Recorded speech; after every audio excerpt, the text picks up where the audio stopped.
Now, Theo Chikomba with the report on this now. Theo, tell us all about this brave and amazing new display. Good morning. Yes, here from West London. So performance is going to be taking place from today, this afternoon. It's going to be lasting till around the end of March. This is just one of the locations it's going to be performed at, and it's going to be taken across various other venues as well. And this is essentially a play which is going to be performed by actors. They're going to be using testimonies and some of what's been heard in the Grenfell Tower Inquiry over the last 4 years, which ended in November. And this morning I'm kindly joined by Joe, who lives in this area and is part of the action group. Joe, this play, I suppose this is an opportunity for people who maybe haven't heard the ins and outs to hear a bit more about it, isn't it? I think it's a play everyone should see. It's people acting, but they're acting real life here.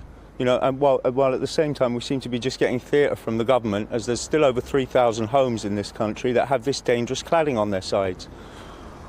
And for you, I suppose, this is an opportunity for a bit of transparency, although it is a play, but this is actually affecting real people's lives, isn't it? So it is indeed affecting real people's lives. I would urge people to go to grenfellsystemfailure.com and book yourself some tickets, because it's well worth a viewing. You know, as I say, we get theatrics supposedly from a theatre, but we get more theatrics from local and national government. You know, if people like the buildings control inspector who had to do the work for Kensington and Chelsea hadn't have been put under such pressure because he had a decent union, perhaps none of this would have happened. You know, and yet this country is failing us all over. It's a Grenfell system failure and a UK system failure, sadly. A part of this place is looking into that final phase, which is looking into the local authorities, those in positions of power. From your experience over the last few years, what kind of things have you heard and seen? I've seen absolutely disgusting things. I mean, lots of your viewers probably saw that Kensington and Chelsea Council spent £2 million putting in and taking out a cycle lane within about the space of 4 weeks. That's more than they were willing to spend on the local community centre, which they closed down a year and a half ago, the Curve. Or, you know, more than they're willing to spend on Grenfell recovery services around here, or more than they're willing to spend on certain properties in order to fix them up, where people are still living in dangerous conditions with dangerous landlords such as themselves. And, you know, we've already had one death where a poor child died because of mole inhalation. That's just one that made the media, you know, in the way that the 72 who died at Grenfell made the media. There are hundreds, if not thousands, of people who are living in substandard accommodation at the moment, who are being dealt with by a substandard government, and Grenfell system failure is one way that you will see just these failures absolutely laid out in stark detail. And I guarantee you, no one will be, people will be disappointed with the government, but they certainly won't be upset that they saw the play. Now, we understand that there's going to be a report which is going to be done towards the end of next year. Mm-hmm. It's been a long time. People still want answers and people to be held accountable. It's just one area that can expose a bit more of that and people to understand really what happened. The one thing I don't want to hear from government around here is that lessons have been learned. Believe me, we can assure you in this community that lessons have been learned, because we've been at the brunt of those lessons for the past 5.5 years at least. This play just shows you that those in charge really know nothing. They have no ideas, they have no inspiration, all they have are lobbyists and all they have are corporate paymasters. And it seems that all they do is dance to their tune. They don't represent the people anymore, instead they represent the PLCs. And that's what's wrong with this country, and that's why grenfellsystemfailure.com. Please visit and you will see this for yourself in stark contrast.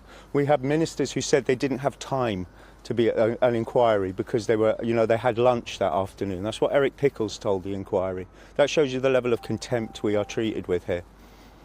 And just finally, obviously, of course, the government will say lessons will be learned. I suppose, what do you want to happen? What happen next? I don't want lessons to be learned. I want prison sentences have been determined. That's what I want to see. Unless we see someone go to prison for this Grenfell disaster, then killing people in the course of this, you know, in the course of your work will just become another cost of doing business, because all these companies will have faced were a few fines. You know, is that the sort of country that people want to live in? One where, you know, a stack of money will be handed over if they're accidentally murdered by some careless corporation or, you know, some dodgy building firm or some useless council.